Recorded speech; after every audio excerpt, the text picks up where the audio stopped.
cuando la iglesia cambia la luz por sombras.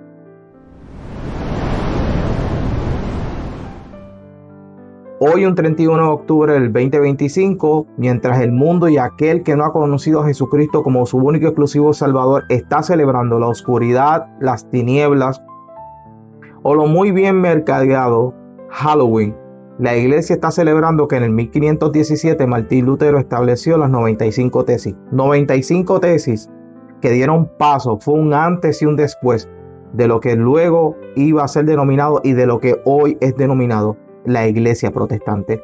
La Biblia nos ofrece en Efesios capítulo 5 verso 11 que no participemos de las obras infructuosas de las tinieblas, sino que más bien las reprendamos.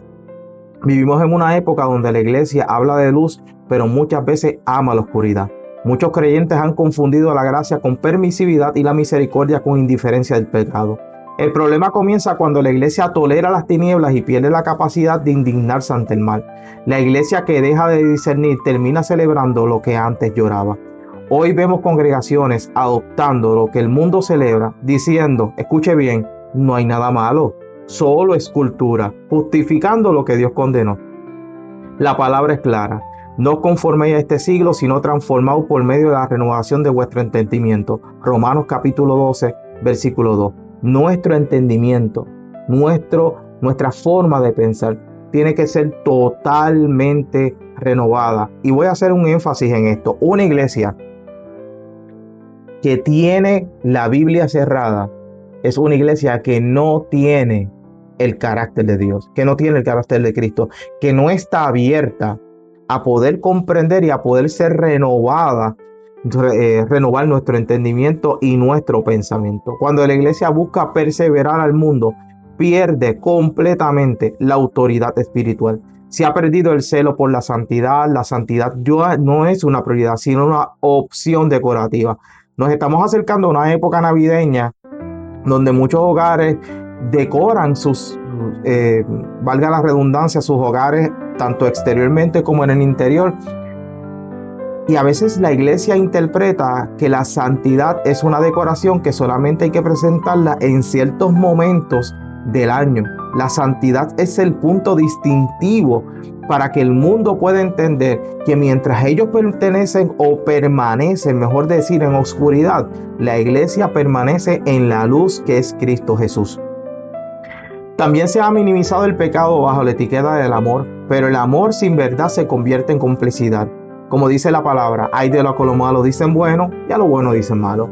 Otra señal de una iglesia que tolera las tinieblas es que busca la aceptación cultural en lugar de la aprobación divina. El deseo de ser relevantes ha hecho que muchos dejen de ser reverentes.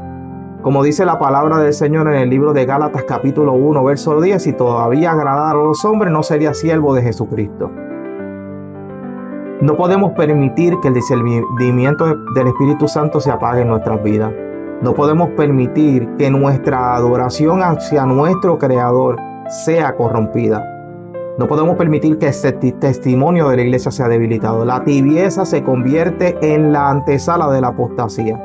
Francis Schaeffer decía una expresión muy interesante y te invito a que puedas meditar en ella.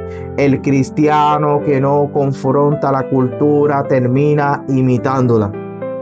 Y cuando yo escucho a una iglesia que está diciendo, lo hacemos porque esto es cultura, voy a decir lo que antes dije. Lo que nos debe definir a nosotros como iglesia no es la oscuridad. Lo que nos debe definir a nosotros como iglesia no es la cultura del país o la cultura del mundo. Es la palabra del Señor. Si tú quieres alguna cultura, tienes desde el libro de Génesis hasta el libro de Apocalipsis para poder encontrar tu identidad y tu cultura en Cristo. Pero hay esperanza. Dios sigue llamando a su pueblo a despertar, a volver a la pureza del evangelio. La iglesia no fue llamada a adaptarse, sino a iluminar. La luz no dialoga con las tinieblas, la expone. Cristo no vino a mejorar la oscuridad. Cristo vino, a vencerla. Cuando Jesucristo fue a la cruz del Calvario, Él no vino a opacar un 25%, un 30% la oscuridad. Él vino a disipar la oscuridad. Y Él vino a decirle a este mundo, yo soy la luz del mundo. Eso fue lo que vino a hacer Jesucristo. Y nosotros como iglesia del Cordero de Dios, estamos llamados a decirle al mundo y a decirle a la oscuridad: nosotros le servimos y somos hijos de aquel que venció en la cruz del Calvario. Cuando el fuego del Espíritu Santo se apaga, la iglesia sustituye el poder por el espectáculo. A.W. Tozer decía algo bien interesante y te invito nuevamente a que puedas meditar en él. Donde no hay fuego espiritual, hay entretenimiento carnal. Se la dejo ahí, le dejo ahí esa cita. Por eso el llamado es clave. ¿Qué comunión tiene la luz con las tinieblas? No podemos reformar al mundo usando la misma oscuridad que lo denomina. Dios está levantando una iglesia que no negocia la verdad, una iglesia que no negocia la verdad y subrayo, que ama la santidad y que vive para reflejar la gloria de Cristo. La santidad no es un lujo para unos pocos, es la marca distintiva de los que han sido redimidos. La iglesia que se disfraza de luz termina perdiendo la unción que los hace brillar. No fuimos llamados a entretener las tinieblas, sino, mire, a disiparlas. Señor, despierta tu iglesia, es mi oración. Haznos amar tu luz más que cualquier sombra y que tu fuego arda en medio de tu pueblo. Amén.